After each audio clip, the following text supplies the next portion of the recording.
Halo Sobat Sejarah dan Olahraga, selamat datang kembali di kanal Mr. Z, tempat di mana kita menyelami jejak-jejak masa lampau dan bagaimana hal itu membentuk dunia kita yang sekarang. Hari ini kita akan menyelami suatu perjalanan menarik, bagaimana olahraga di masa kuno bertransformasi menjadi olahraga modern, serta bagaimana revolusi industri turut menjadi katalis perubahan besar dalam cara kita berolahraga, menyaksikan dan memaknai olahraga itu sendiri. Dalam video ini kita akan membahas 3 hal utama. Yang pertama itu evolusi dari olahraga kuno ke olahraga modern. Yang kedua, peran revolusi industri dalam mengubah wajah olahraga. Yang ketiga, perbedaan mendasar antara olahraga kuno dan olahraga modern.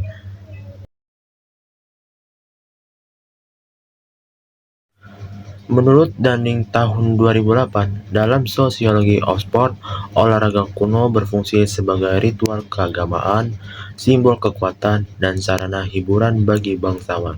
Sementara olahraga modern berkembang dengan aturan, organisasi, dan nilai sportivitas yang lebih terstruktur. Pada masa Yunani kuno, Olimpiade diselenggarakan untuk menghormati dewa Zeus. Peserta bertanding panjang menonjolkan keindahan fisik sebagai simbol kehormatan.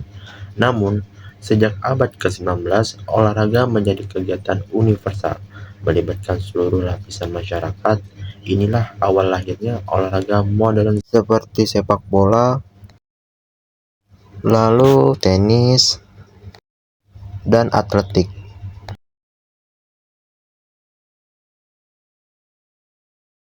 Revolusi industri yang terjadi antara abad ke-18 hingga ke-19 tidak hanya mengubah ekonomi dan teknologi, tetapi juga membawa dampak besar terhadap dunia olahraga. Menurut Allen Guttman tahun 1978, dalam From Ritual to Record, industrialisasi memperkenalkan nilai-nilai baru seperti efisiensi, rasionalitas, dan pengukuran hasil nilai yang kemudian juga diterapkan dalam olahraga.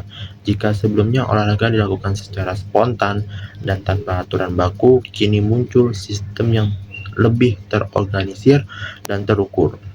Dengan ditemukannya mesin uap dan berkembangnya sistem transportasi seperti kereta api, masyarakat dapat berpindah dari satu kota ke kota lain dengan cepat. Hal ini memungkinkan terbentuknya pertandingan antar daerah dan antar negara, serta lahirnya liga dan turnamen resmi.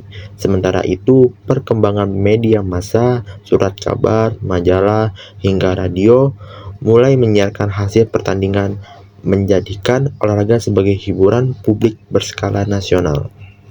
Selain itu, waktu kerja yang lebih teratur akibat sistem industri menciptakan konsep baru, yaitu waktu luang atau leisure time.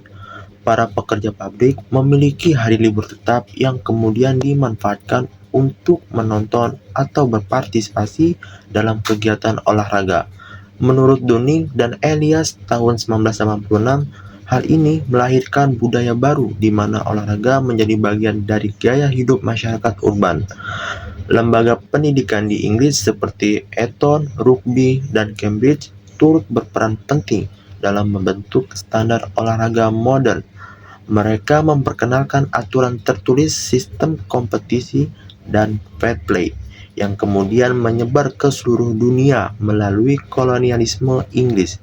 Dari sinilah muncul cabang olahraga seperti sepak bola, kriket, tenis, dan rugby dengan format yang kita kenal sekarang. Jika kita bandingkan olahraga kuno dan olahraga modern, pasti memiliki perbedaan yang sangat mendasar, bukan hanya pada bentuk dan alatnya, tetapi juga pada tujuan, nilai, dan maknanya. Pada masa kuno seperti di Yunani atau Romawi, olahraga memiliki fungsi ritual dan spiritual. Pertandingan diadakan untuk menghormati para dewa, seperti Olimpiade kuno yang diselenggarakan untuk Zeus di Olimpia. Kemenangan bukan soal rekor, tetapi tentang kehormatan pribadi dan pengabdian pada dewa. Pada masa itu, para atlet bertanding tanpa mengenakan pakaian, bukan karena kebiasaan aneh, tetapi sebagai simbol kemunian, keberanian, dan kesetaraan di depan para dewa. Sedangkan dalam konteks modern, Olahraga menjadi bagian dari struktur sosial dan ekonomi.